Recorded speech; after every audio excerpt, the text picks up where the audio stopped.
Have you ever wondered whether true greatness comes from conquering the world or mastering the self? Is legacy built by ambition, action, and conquest, or by virtue, discipline, and inner strength? Imagine a clash of extraordinary minds. Alexander Great, the empire builder who sought glory without limits, versus Musonius Rufus, the Stoic master who taught that the greatest victory is over one's own desires. Stay until the end, subscribe now, and witness the debate. Conquest versus virtue, ambition versus philosophy, power versus discipline. Musonius, you speak of virtue as if it were the summit of human existence. You claim that self-mastery is the greatest conquest, that discipline alone grants true freedom. Yet I stand before you as proof that greatness is not confined to the chambers of reflection. It is carved upon the earth, written across nations, and remembered for millennia. When I crossed deserts, scaled mountains, and faced armies larger than my own, it was not philosophy that opened the gates of cities. It was action, strategy, courage, and the will to lead men into the impossible. That is what shaped my empire. Virtue may guide the individual, but conquest transforms the world. Without vision expanded through power, philosophy remains words in the air. Do not mistake me for reckless. Every campaign I undertook required discipline equal to any Stoic lesson. Soldiers do not march on ambition alone. They require order, endurance, and unity. But discipline without ambition is stillness, and stillness is death. The world is not moved by those who only restrain themselves. It is shaped by those who dare to act even when the cost is high. You speak of simplicity, of virtue as freedom. Yet tell me, what freedom exists without security? What virtue survives under the rule of tyrants, if no one has the power to oppose them? My conquests did not only serve my ambition, they spread knowledge, culture, and ideas across continents. I did not simply take lands, I connected civilizations. That is a legacy philosophy alone could never achieve. Yes, all men are mortal. My body too would one day be claimed by death. But conquest leaves echoes that stretch far beyond the grave. The cities I founded, the bridges I built between East and West, the vision of unity across cultures, those endure. A life of quiet restraint may bring peace to the self, but it does not alter the destiny of nations. Musonius, you claim the greatest empire lies within. I claim the greatest empire lies in both mastery of oneself and mastery of the world. For what use is inner virtue if it never meets the fire of action? What use is discipline if it never inspires men, protects the weak, or dares to change history? I am Alexander, and I argue that true greatness is not in turning away from the world, but in conquering it through ambition, courage, and vision that outlives a single life. Alexander, your achievements are vast, your name etched across continents. Yet I ask, what is the worth of conquering the world if one remains a servant to ambition, never free from the hunger for more? You crossed deserts, climbed mountains, and bent nations to your will. But tell me, did those victories grant peace to your soul? You say action shapes history, that conquest leaves a legacy philosophy cannot. But conquest is fleeting, no matter how vast the empire. Cities crumble, rulers fall, and the memory of power fades with time. What endures is not the land seized by force, but the virtue of those who lived rightly. The greatest empire lies within, where no army can breach and no fortune can undo. You praise ambition as the engine of greatness. I call it shame, for ambition enslaves as surely as tyranny. The man who always seeks more is never satisfied, never free, forever chasing shadows that vanish with the years. True freedom is self-sufficiency, the ability to live with little, to need nothing beyond what nature provides, to be unshaken whether fortune smiles or strikes. Discipline, you argue, without ambition is stillness. I say discipline without ambition is serenity. It is mastery of the self, where reason rules over desire, and where no temptation of wealth, fame, or conquest can corrupt.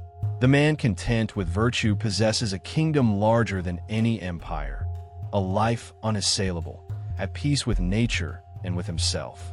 You believe power secures freedom, yet power, in truth, multiplies dangers.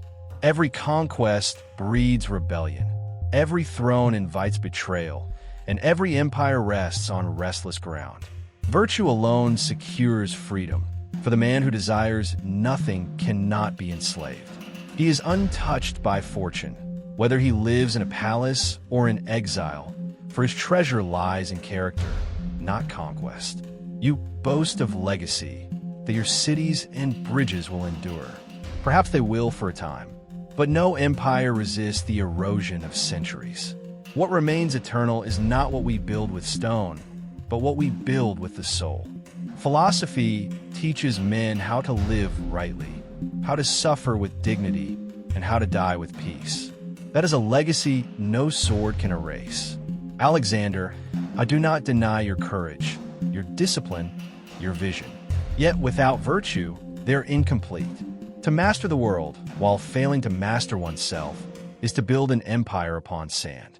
The true conqueror is not he who takes the most lands, but he who takes command of his own desires. I am Musonius Rufus, and I argue that virtue, not conquest, defines true greatness. Musonius, your words carry weight, but they neglect the truth of human progress. You warn of ambition as a chain, yet without ambition, mankind would remain stagnant, without discoveries, without connections, without vision beyond survival. My conquests were not only for glory, they tore down walls between peoples, spread knowledge, and ignited exchange that shaped civilizations for centuries. Virtue, as you define it, may grant inner peace, but peace within a single man does not guard a city, does not lift the oppressed, does not unify fractured worlds. Leadership requires more than serenity. It requires action that changes the course of history. You speak of power as danger. Yes, power invites risk, but risk is the price of greatness. Would you have humanity retreat into quietude, fearing betrayal, decline, or death? Such fear leads to obscurity, and obscurity leaves no mark. To live fully is to accept risk, to embrace the storm, and to carve one's destiny through it. You claim legacies fade. True, all things pass. Yet is it not better to leave behind sparks that ignite future generations than to vanish in silence? My empire may not endure unchanged, but the spirit of expansion, the hunger for knowledge, the vision of uniting worlds, that endures far longer than any solitary virtue. Virtue without action is incomplete. For the man who masters himself but leaves the world untouched may die content, but forgotten. The man who dares to act, to conquer, to build, lives on in memory, inspiring those who follow.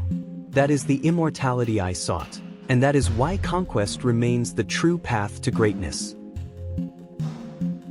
Alexander, you see ambition as a torch lighting the world. I see it as fire that consumes the one who holds it. Your conquests spread knowledge, yes, but they also spread war, suffering, and grief. For every city you founded, how many burned? For every bridge you built, how many lives were broken? Is that the measure of greatness? To inspire fear and leave ruins alongside monuments? You speak of memory, of being remembered. But remembrance is not greatness. It is vanity. What does it matter if your name endures in history, if your soul was never at peace? True greatness requires no audience. It is lived in harmony with reason and nature, regardless of whether the world applauds or forgets. You exalt risk as the price of immortality. I tell you that wisdom seeks not immortality, but truth. Mortality is not defeat. It is nature's law. To chase immortality through conquest is to fight a battle already lost. The man who accepts death with serenity has conquered fear itself, achieving the one victory no sword can grant.